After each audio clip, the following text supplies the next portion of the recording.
মসজিদ, বাসাবাড়ি, খাবার, হোটেল, ব্যবসা প্রতিষ্ঠান, গাড়ির স্ট্যান্ড কিনেই এখানে সবই গড়ে তোলা হয়েছে রেলের জমি অবৈধভাবে দখল করে।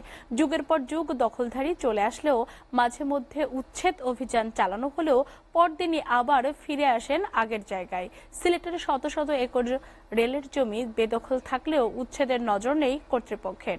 সিলেট থেকে আবু তাহের চৌধুরীর প্রতিবেদন।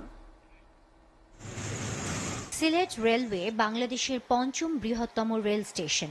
ভারতের আসামে চা রোপণকারীদের দাবির প্রেক্ষিতে 1891 সালে তৎকালীন ব্রিটিশ সরকার আসাম বেঙ্গল রেলওয়ে কোম্পানির মাধ্যমে বাংলার পূর্ব দিকে রেলপথ নির্মাণের কাজ শুরু করে। ধাপে ধাপে এই রেল স্টেশনটি আধুনিকায়ন করা হয়। সিলেটে রেলওয়ের বিপুল পরিমাণ সম্পত্তি রয়েছে স্টেশন সহ আশপাশের এলাকায়। এসব সম্পত্তির মধ্যে রেল স্টেশন ছাড়া বেশিরভাগই অবৈধ দখলদাররা যুগের পর যুগ দখল করে রেখেছেন। প্রভাবশালীদের কেউ কেউ রেলের ভূমিতে দালান কোঠা, টিন শেড, পাকা, আধা পাকা ও কাঁচা ঘর নির্মাণ করে ভাড়া দিয়ে হাতিয়ে নিচ্ছেন লাখ লাখ টাকা।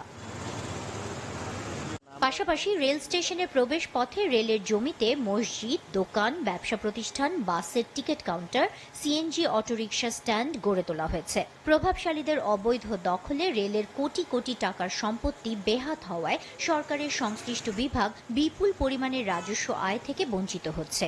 দখলদাররা জানান, বাপদাদার আমল থেকে তারা বসবাস করে আসছেন এখানে। অনেকের এই সকল সম্পত্তি নিজেদের দাবি করলেও কোনো ধরনের কাগজপত্র দেখাতে পারেননি। আমি আজ 3 বছর ধরে এই জায়গা থাকলাম, এই জায়গা থাকি। তারা ভাড়া দিয়ে কত টাকা ভাড়া? ভাড়া দিয়ে 4,500 কিরকম আছে না আছে তারা কাগজপত্র এটা আমার জানা নাই।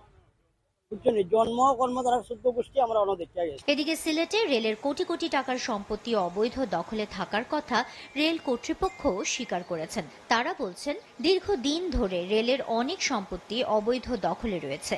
বারবার উচ্ছেদ করা হলেও লোকবলের অভাবে তা নিজেদের নিয়ন্ত্রণে রাখা যাচ্ছে না। উচ্ছেদের পরদিনই দখলদাররা ফিরে আসছে। আমাদের যে রেলের যে অবস্থা, মানে আজকে আমরা উচ্ছেদ করি, আবার দেখা যায় পরের দিন আবার চলে আসে। ওইটা হলো এখানে আমাদের রেলওয়ে পুলিশ, যে রেলওয়ে নিরাপত্তা বাহিনীর নিয়ম হলো যে ওরাই ওখানে পাহারা দিবে। তো আমাদের এখানে পর্যাপ্ত লোকবল নাই, যার ফলে আজকে উচ্ছেদ হলে পরের দিন আবার ওরা ওই জায়গাতে আবার বসে যায়। তো এইবার যদি উচ্ছেদ হয়, আমরা এখানে পর্যাপ্ত লোকবল দিয়ে এখানে আমরা পাহারা দেওয়ার ব্যবস্থা। অবৈধ দখলে থাকা রেলের কোটি কোটি টাকার সম্পত্তি উদ্ধার ও যথাযথ প্রক্রিয়া অনুসরণ করলে রাজস্ব আয় বৃদ্ধি পাবে বলে আশাবাদ সংশ্লিষ্টদের। SATV news desk.